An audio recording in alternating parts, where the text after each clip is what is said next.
Welcome to the Deep Dive. Today, we're getting into something fundamental.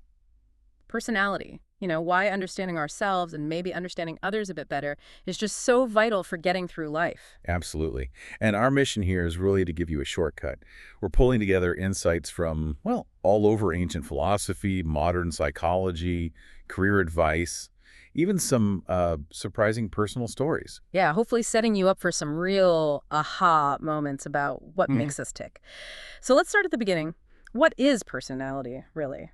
Fundamentally, it's about those pretty stable patterns we have, how we tend to think, how we feel, how we react to things.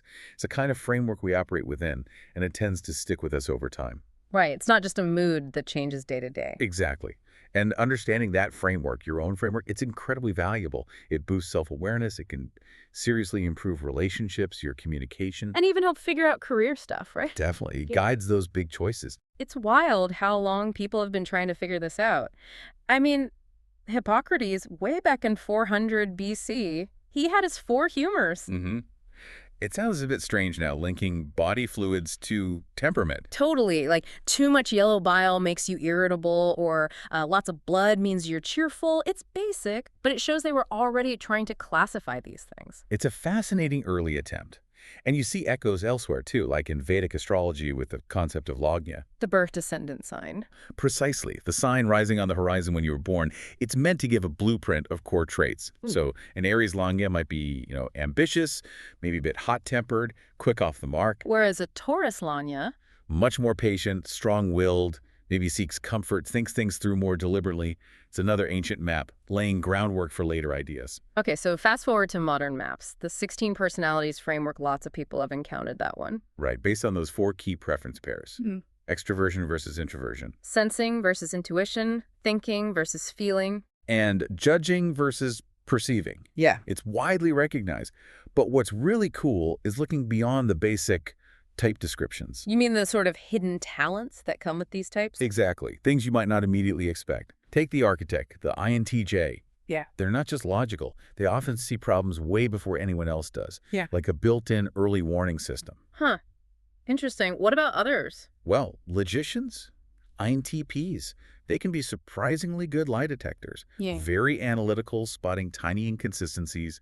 Entrepreneurs, ESTPs, often thrive in negotiation. They love the competition. Okay. And logisticians, ISTJs, incredible time managers. They bring order to chaos. It really makes you think, how many of us have these subtle strengths we don't fully appreciate? Absolutely. And these traits, whether they're talents or just how we're wired, they pop up in real life in sometimes funny ways. Oh, definitely. Like the story you mentioned earlier. Yeah, the person managing intense rage with a punching bag and actually breaking a finger had to look up proper form on YouTube afterwards. Yeah. Or the super analytical type testing advice, giving bad advice on purpose, just to see if the good advice really worked better, like a placebo trial for life advice. It shows personality isn't just abstract theory, it plays out. And that links back to careers, doesn't it? Aligning your path with your natural tendencies. Makes sense. So organizers, analytical, planners, they might fit well where? Roles like event managers, maybe accountants, software developers, detail-oriented structured work. And people persons, extroverted, social. They often flourish as, say, personal trainers, counselors, real estate agents roles needing strong interpersonal skills. Then the thinkers, more contemplative, idea-driven. Often scientists, researchers, innovators. People who like to dig deep into concepts. Okay, that distinction is useful. But we should also touch on something important. The difference between these traits everyone has and actual personality disorders. Yes, that's crucial. Traits are just parts of us. Everyone has them.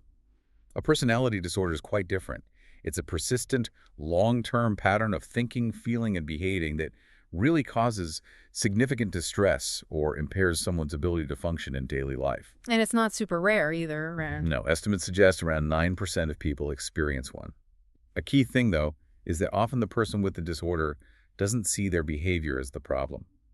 That's why outside perspective, sometimes professional help, is so important. That's a really vital clarification. So we've covered a lot of ground today, from ancient humors and longness to the 16 personalities, hidden skills, quirks, career paths. A big topic. It really is. And this deep dive, it's not just about sticking labels on people or even ourselves. It's about getting some tools maybe for better self-understanding and hopefully a bit more empathy for others. Well said. So here's something to think about as we wrap up. If you really look closely, what unexpected hidden talents or maybe unique quirks might be part of your personality? And what could change if you started truly embracing them? How might that shift your interactions or even open up new opportunities?